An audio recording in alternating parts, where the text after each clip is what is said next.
নমস্কার, আমি সোমা। আজ আমি তোমাদের ক্লাস 10-এর কোষাদেখি হাট লম্ব বৃত্তাকার চোঙ শুরু করছি। তাহলে চোঙ মানে কি? চোঙ তোমরা নর্মালি যেটা দেখো বাড়িতে সবাই, একটা গ্যাস সিলিন্ডার চোঙের একটা উদাহরণ বলা যেতে পারে। ঠিক আছে, তো চোঙটা অ্যাকচুয়ালি দেখতে হয় এরকম, মানে একটা গ্যাস সিলিন্ডারই একটা চোঙের উদাহরণ। এটা হচ্ছে চোঙ।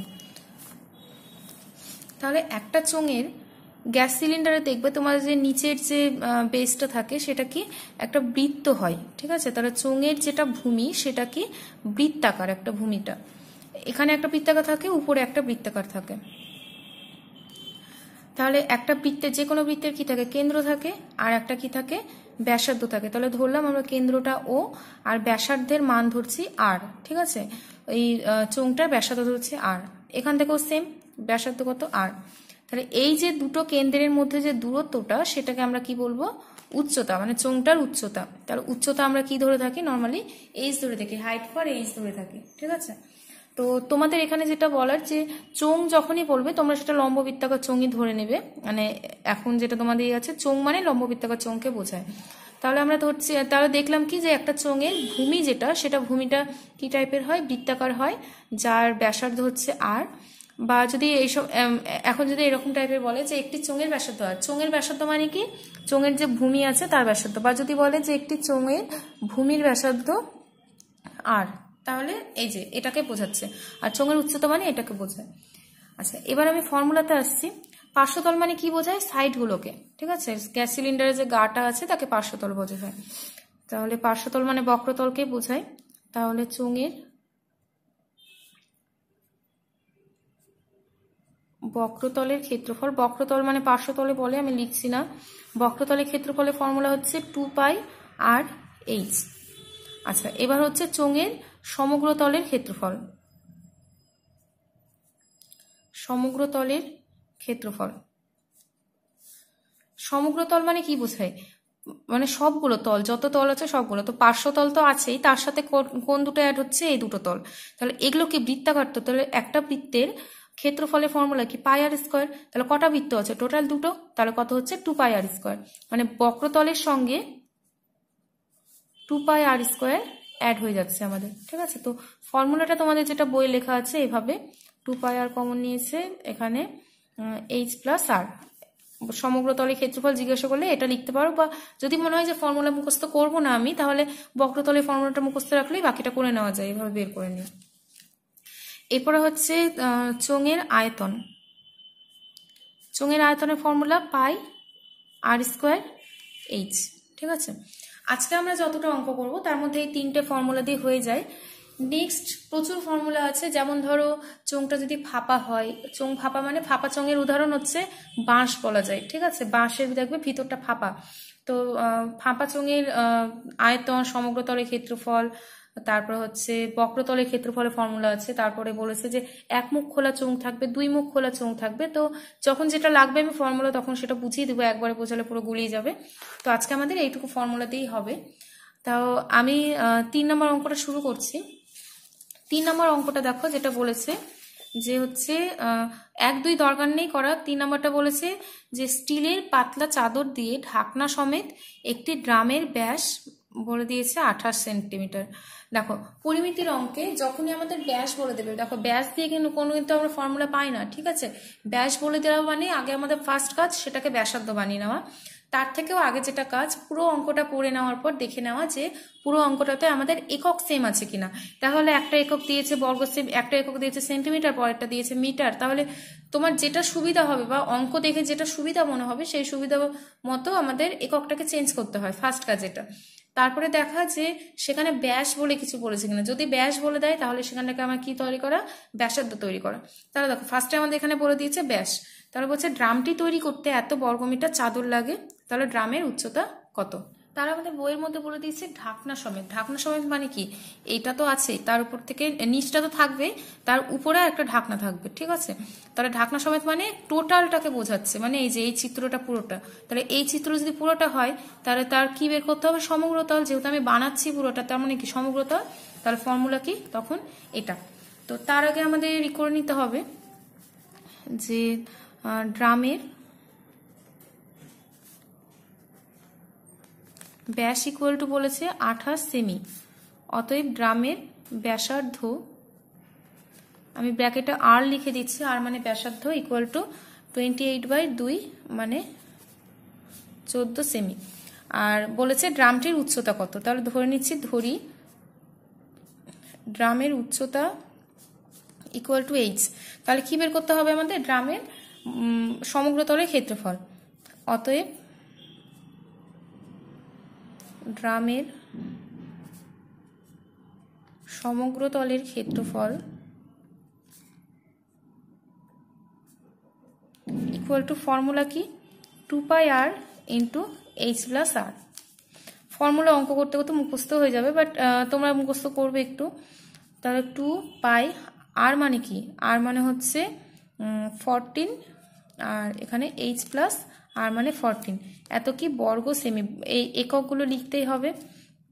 আচ্ছা, পাই মানে আমরা জানি 22/7 ইন্টু 14, এইচ প্লাস 14 এত বর্গ সেমি। তাহলে এখানে কত হচ্ছে? 2 দিয়ে 4, 4 ইন্টু 22 হচ্ছে 4 ইন্টু 22, আর ব্র্যাকেটে থাকছে এইচ প্লাস 14 এত বর্গ সেমি। আর বইয়ের মধ্যে বলে দিয়েছে যে আমাদের তৈরি করতে ওটা 2816 বর্গ সেমি চাদর লাগবে। তাহলে ওটাও কি সমগ্র তলেরই বলেছে, তাহলে এটা ইকুয়াল টু কি? 2816। তাহলে শর্তে 4 ইন্টু 22 ইকুয়াল টু 2816 বাই, এটা নিচে আনছি,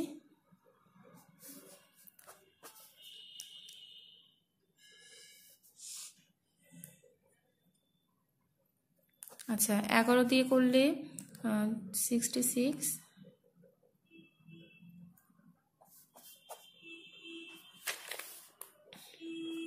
তাহলে এইচ প্লাস 14 ইকুয়াল টু পাচ্ছি 32, এইচ ইকুয়াল টু 32 মাইনাস 14, অতএব এইচ ইকুয়াল টু,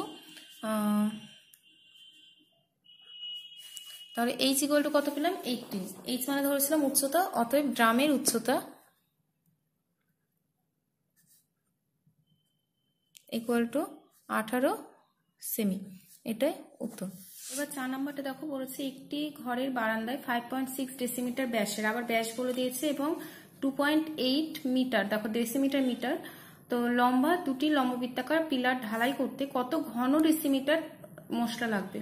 ঘন বলেছে, ঘন মানে কার একক? ঘন হচ্ছে একমাত্র আয়তনেরই একক হয়। আর কি বলেছে? অ্যান্সারটা আমাদের কিসে চেয়েছে? ডেসিমিটারে। তাহলে এই যে একটা জায়গা মিটার আছে, ওটাকে আমরা কি বানিয়ে নেব? ডেসিমিটার বানিয়ে নেব। ঠিক আছে, তো এখানে আমাদের ব্যাস বলেছে যেটা, তো ফার্স্টে আমাদের ব্যাসার্ধ বানাতে হবে।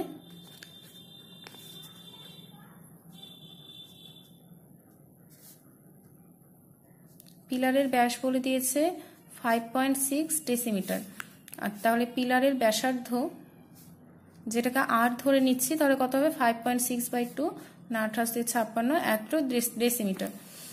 এবার আমাদের বলেছে হচ্ছে পিলারের উচ্চতা, এগুলো কিন্তু একটা পিলারেরই বের করছি। পিলারের উচ্চতা, লম্বা মানে উচ্চতাটাকেই বোঝায়। তাহলে এইচ যেটাকে বলেছে 2.5 মিটার, তাহলে মিটার থেকে ডেসিমিটার, এক ঘর সামনের দিকে যাচ্ছি, তাহলে 10 দিয়ে গুণ, তাহলে এখানে হচ্ছে 25 ডেসিমিটার। এবার আমরা কি করব? পিলারের আয়তনটা বের করব। ঠিক আছে, তাহলে অতএব একটি পিলারের ফার্স্টে আয়তন বের করব। একটি পিলারের আয়তন ইকুয়াল টু, আয়তনের ফর্মুলা পাই আর স্কোয়ার এইচ। তাহলে পাই মানে কত? 22/7, আর মানে হচ্ছে 2.8, তাহলে 2.8 এর স্কোয়ার ইন্টু এইচ, এইচ মানে কত? 25 এত ঘন ডেসিমিটার, ঘন ডেসিমিটার, বা এটা ডেসিমিটার কিউবও লিখতে পারো। দেখো আমাদের বলেছে দুটি পিলার ঢালাই করতে কত ঘন ডেসিমিটার মশলা লাগবে। দেখো এখানে আয়তনই কেন হচ্ছে? এক তো আমরা ওটা দেখে বুঝতে পারছি যে যেহেতু আমাদের ঘন বলেছে সেই জন্য আয়তন হচ্ছে। আরেকভাবে যদি ঘনটা নাও বলে দিত তাহলে কিভাবে বুঝতাম আমরা? এটা ধরো পিলারের মশলা কোথায় ঢালি? এগুলো জায়গাতে তো, তাহলে এখানে ঢালা মানে কি? তার আয়তনের মধ্যে ঢালছে, সেই জন্য কিন্তু আমরা আয়তনটা বের করছি। আচ্ছা, এবার আমরা কি করব? দুটি পিলারের আয়তন বের করব। তাহলে এর সাথে জাস্ট আমরা 2 ইন্টু করবো, তাও 2 ইন্টু করছি আমি। অতএব দুটি পিলারের আয়তন ইকুয়াল টু 2 ইন্টু 2.8 এর স্কোয়ার ছিল, মানে 2.8 ইন্টু 2.8, আর উচ্চতা করা ছিল 25, এত ডেসিমিটার কিউব করছি।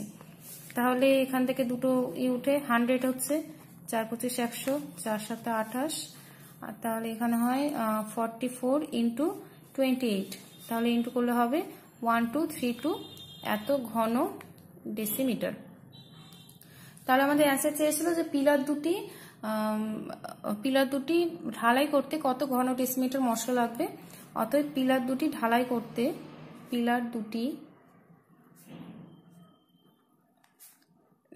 করতে 1232 ঘন ডেসিমিটার মশলা লাগবে। তাহলে এটা হচ্ছে ফার্স্ট পার্টের অ্যান্সার গেল। এবার সেকেন্ড পার্টটা বলেছে প্রতি বর্গমিটার 125 টাকা হিসেবে পিলার দুটি প্লাস্টার করতে। এটা ধরো একটা পিলার, তাহলে পিলার প্লাস্টার কোথায় করি আমরা? সাইডগুলো করি তো, এটা আর এটা তো করি না আমরা। তাহলে সাইড করা মানে কি? তার বক্রতলের ক্ষেত্রফলটা বের করা। তাছাড়াও কি বলেছে যে প্রতি বর্গমিটার বলেছে, পরের অ্যান্সারটা যেটা সেটা প্রতি বর্গমিটার বলেছে। তো আমরা যেটা বক্রতলের ক্ষেত্রফল বের করব সেটা আমরা কি করব? পুরোটা মিটারে বের করে নেব, ঠিক আছে? তো প্রতি বর্গমিটার, হ্যাঁ, দুটি পিলারই বের করতে বলেছে। একটি পিলারের বক্রতলের ক্ষেত্রফল ইকুয়াল টু কত? ফর্মুলা 2πr h এত বর্গ ডেসিমিটার। অতএব দুইটি পিলারের বক্রতলের ক্ষেত্রফল ইকুয়াল টু 2 ইন্টু করছি এর সাথে, তাহলে কত হবে? 4πrh বর্গ ডেসিমিটার। তাহলে এবার মানগুলো বসাচ্ছি। পাই মানে 22/7, আর মানে কি ছিল? আর মানে ছিল হচ্ছে আমাদের ব্যাসার্ধ, ঠিক আছে? তো আটটা আমাদের যেটা বের করেছিলাম সেটা দেখো, আটটা এখানে ডেসিমিটারে বের করেছিলাম। তাহলে ডেসিমিটার থেকে মিটারে ঘুরে যাচ্ছি আমরা, তাহলে কি হবে? ঘুরে যাওয়া মানে 10 দিয়ে ভাগ করা। তাহলে এটা যেটা আছে তাকে 10 দিয়ে বাই করে একবারে লিখে দিচ্ছি। তাহলে হচ্ছে 2.8/10 ইন্টু এইচ। এইচ যেটা ছিল সেটা আমাদের বইয়ের মধ্যে মিটারে বলেই দিয়েছে, তাহলে বইয়েরটাই বসাচ্ছি। এত বর্গ, সরি এখানে বর্গ মিটার হবে, আমি ডেসিমিটার লিখে দিয়েছিলাম, এত বর্গ মিটার, ঠিক আছে? তো এগুলো আমি বর্গ মিটারে বের করছি, তো সেই জন্য এখানে আমাদের যেটা ডেসিমিটার ছিল ওটাকে মিটার বানিয়ে নিলাম, আর এটা বইয়ে মিটার দেওয়াই ছিল। তো এখানে ক্যালকুলেশন করছি।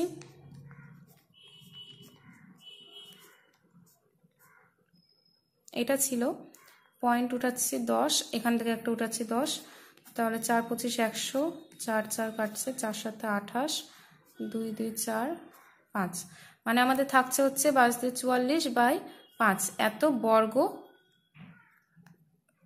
মিটার। সরি আমার বারবার ডেসিমিটার হয়েছে, বর্গ মিটার। তাহলে এবার আমাদের বলেছে যে এক বর্গ মিটারে মানে প্রতি বর্গ মিটারে খরচ হচ্ছে 125 টাকা। তাহলে এত বর্গ মিটারে কত খরচ হবে? তাহলে এক বর্গ মিটারে খরচ হয় 25 টাকা। অতএব যেটা দিয়েছে আমাদের যে 44/5 বর্গ মিটারে খরচ হয় কত? 44/5 ইন্টু 25, মানে এত টাকা। তাহলে লাস্টে অ্যান্সার লিখবে যে অতএব পিলার দুটি প্লাস্টার করতে এত টাকা খরচ হয়েছে। তাহলে এটা একটা অ্যান্সার পেয়েছিলাম, আর ওটা একটা অ্যান্সার পাচ্ছি, ঠিক আছে? এই গেল আমাদের 4 নাম্বার। নেক্সট 5 নাম্বার আছে যেটা, সেটা বলেছে যে 2.8 ডেসিমিটার দৈর্ঘ্যের অন্তর্ব্যাস বিশিষ্ট একটি এবং 7.5 ডেসিমিটার লম্বা একটি জ্বালানি গ্যাস সিলিন্ডারে এত কিগ্রা যদি গ্যাস থাকে, তাহলে প্রতি ঘন ডেসিমিটার গ্যাসের ওজন কত হবে? আমাদের ফার্স্টে দেখবো যে দেখো সবগুলোতে ঘন ডেসিমিটারও অ্যান্সার চেয়েছে, এগুলোতে ডেসিমিটারই আছে। একটা সিলিন্ডারে গ্যাস কোথায় থাকে? গ্যাসটা হচ্ছে তার আয়তনে থাকে। তাহলে আমরা ফার্স্ট কাজ কি? ফার্স্ট কাজ হচ্ছে আয়তনটা বের করা, ঠিক আছে? আর এই যে আমাদের বই অন্তর্ব্যাস বিশিষ্ট দিয়েছে, এটা কিছু না, তোমাদের যদি ফাঁপা যদি বলে দেয় তাহলেই তখন আমরা অন্তর্ব্যাসার্ধ বইয়ের ব্যাসার্ধ দিয়ে করব। তো এটা জাস্ট পাজল করার জন্য দিয়েছে, তো এটা কিছু না। তো ফার্স্টে আমাদের বলে দিয়েছে যে ব্যাসটা বলেছে, তাহলে ব্যাস ইকুয়াল টু 2.8 ডেসিমিটার। তাহলে ব্যাসার্ধ বের করছি, ব্যাসার্ধ মানে কি আর, মানে 2.8/2 কাটাকাটি করে হচ্ছে 1.4, মানে 1.4 ডেসিমিটার। আর উচ্চতা বলে দিয়েছে, উচ্চতা h ইকুয়াল টু 7.5 ডেসিমিটার। ঠিক আছে, এবার আমরা কি করব, আয়তনটা বের করব। আয়তন equal to pi r square h, তাহলে পাই মানে 22/7, আর স্কোয়ার মানে এটার স্কোয়ার, তাহলে 1.4 ইন্টু 1.4 ইন্টু এইচ মানে কত 7.5, এত ঘন ডেসিমিটার। তাহলে এখানে আমি পয়েন্টগুলো উঠিয়ে দিচ্ছি আগে, যা যা কাটাকাটি যাবে আমি করে নিই, তাহলে জিনিসটা ছোট হয়ে যায়। এখানে 5,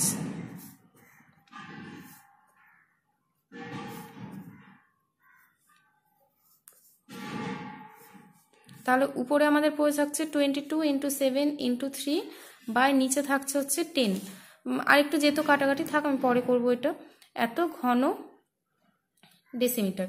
তাহলে টোটাল আয়তন হচ্ছে এত। এবার আমাদের বলেছে বইয়ে যে গ্যাস সিলিন্ডারের মধ্যে গ্যাস আছে 15.015 কিগ্রা। ঠিক আছে, তো ওই গ্যাসটা থাকবে কোথায়, সিলিন্ডারের আয়তনে তো, তাহলে সিলিন্ডারের আয়তন কত, এত, তার মানে এত ঘন ডেসিমিটার আয়তনে কত কিগ্রা গ্যাস থাকছে, ওই কিগ্রা গ্যাসটা, তাহলে 1 ঘন ডেসিমিটারে এটা বের করতে বলছে।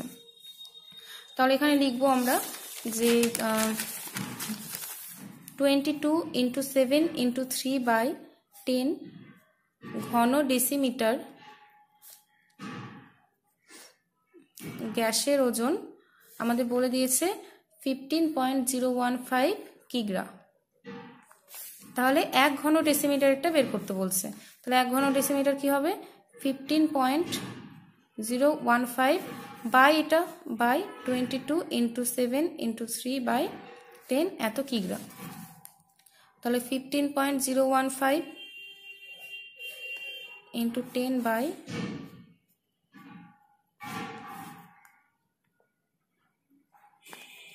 তাহলে এখানে দেখো কত হচ্ছে, কাটাকাটি করছি আমরা এখানে,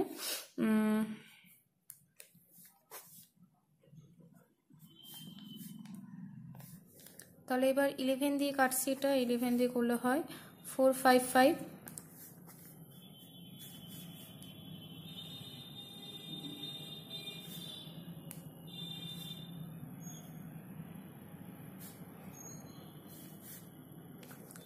তাহলে দেখো এখানে আমরা পাচ্ছি 65/2, আর নিচে একটা 100ও আছে, তাহলে 65/2 ইন্টু 100, তাহলে 65/2 মানে হয় হচ্ছে 32.5 বাই 100, তাহলে 2 ঘর আগে দশমিক, মানে 0.325 এত কিগ্রা।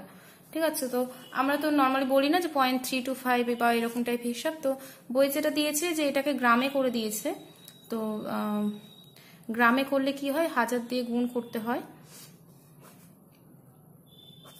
1000 দিয়ে গুণ করা মানে এটা গ্রাম হয়ে যাওয়া, তাহলে 325 এত গ্রাম। তাহলে লাস্টে অ্যান্সার লিখবো যে অতএব 1 ঘন ডেসিমিটার গ্যাসের ওজন 325 গ্রাম।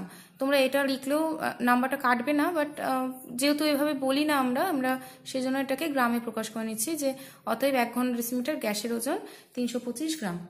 তাহলে আজকে আমি এইটুকুই করাচ্ছি, 3টা অঙ্ক করানো হলো আজকে। আমি নেক্সট দিন 6 থেকে শুরু করব, তো তোমরা এটা ভালো মতো আগে প্র্যাকটিস করবে, কারণ নেক্সট দিনের অঙ্কগুলো শুরু হলে সেটা একমুখ খোলা বা অন্তর্ব্যাস বহির্ব্যাস চলে আসবে, অন্তর্ব্যাসাত বহির্ব্যাসাত, তো এটা তোমরা আগে ঠিক মতো এটা দেখবে, কারণ এটা বেসটা না ঠিক হলে পরের অঙ্কগুলো করতে পারবে না। তো আজকে ক্লাস এতটা পর্যন্ত।